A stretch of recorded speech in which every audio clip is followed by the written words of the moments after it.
छत्रपती संभाजीनगरमधून शिक्षण क्षेत्रासाठी एक अत्यंत महत्त्वाची बातमी आहे। 10वी आणि 12वीच्या परीक्षा प्रक्रियेशी संबंधित कामकाजावर परिणाम होण्याची शक्यता निर्माण झाली आहे। महाराष्ट्र राज्य माध्यमिक आणि उच्च माध्यमिक शिक्षण मंडळाच्या विभागीय कार्यालयातील कर्मचाऱ्यांनी 20 एप्रिलपासून टप्प्याटप्प्यानं आंदोलन छेडण्याचा इशारा दिला होता। त्यानुसार शिक्षकांनी आंदोलन सुरू केलं आहे। छत्रपती संभाजीनगर येथील महाराष्ट्र राज्य माध्यमिक आणि उच्च माध्यमिक शिक्षण मंडळाच्या विभागीय कार्यालयातील कर्मचारी आता आंदोलनाच्या मार्गावर आहेत।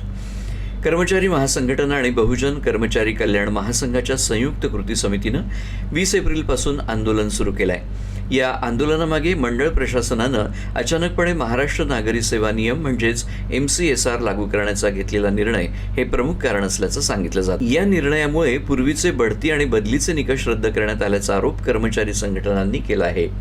यामुळे कर्मचाऱ्यांच्या सेवा शर्ती आणि भवितव्यावर प्रश्नचिन्ह निर्माण झाल्याचंही संघटनांचं म्हणणं आहे। दरम्यान मंडळातील एकूण 591 पदांपैकी तब्बल 386 पदं रिक्त असल्यानं उर्वरित कर्मचाऱ्यांवर कामाचा मोठा ताण पडतोय। याबाबत प्रशासनाशी वारंवार पत्रव्यवहार करूनही प्रश्न प्रलंबितच राहिल्यानं कर्मचाऱ्यांमध्ये नाराजी वाढली आहे। या पार्श्वभूमीवर आंदोलनाची टप्प्याटप्प्यानं रूपरेषा जाहीर करण्यात आली आहे। सुरुवातीला काळ्या फिती लावून निषेध, वर्क टू रूल, अतिरिक्त कामावर बहिष्कार आणि लेखणी बंद आंदोलन अशा पद्धतीने आंदोलन करण्यात येणार आहे। त्यानंतर सामुदायिकरित्या उशिरा येणं आणि शेवटी बेमुदत काम बंदचा इशाराही देण्यात आला आहे। या आंदोलनाचा थेट परिणाम 10वी आणि 12वीच्या निकाल प्रक्रियेवर होण्याची शक्यता व्यक्त केली जाते। मग त्या आशेवर आम्ही आशे होतो की मार्चमध्ये बदली होईल, तीही झाली नाही। 12 फेब्रुवारी 2026ला हा नियम लागू केला असं कार्यकारी परिषदेचं सर्व कर्मचाऱ्यांना पत्र देऊन स्वाक्षऱ्या घेण्यात आल्या। तेव्हापासून कर्मचाऱ्यांमध्ये असंतोष पसरला।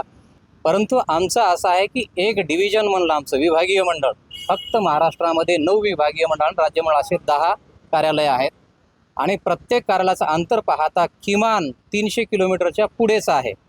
जर घर सोडून 300 किलोमीटरवर जायचं तर कर्मचाऱ्यांची मानसिकताही राहणार नाही काम करण्याची, हेही आम्ही पटवून देण्याचा प्रयत्न केला, परंतु त्याने अद्याप हे केलं नव्हते। आम्ही आंदोलन सुरू केलेलं आहे।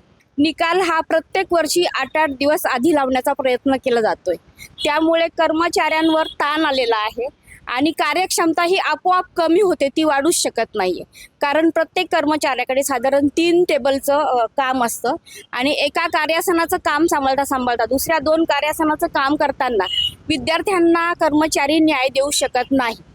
त्यामुळे आमची कर्मचारी भरती आणि MCSR रद्द करा ह्या 2 खरं प्रमुख मागण्या आहेत। त्याबरोबर इतर मागण्या आहेत, परंतु ह्या दोन्ही मागण्या आमच्या मान्य झाल्याच पाहिजे, म्हणून आम्ही सनदशीर मार्गाने हे आंदोलन सुरू केलेलं आहे।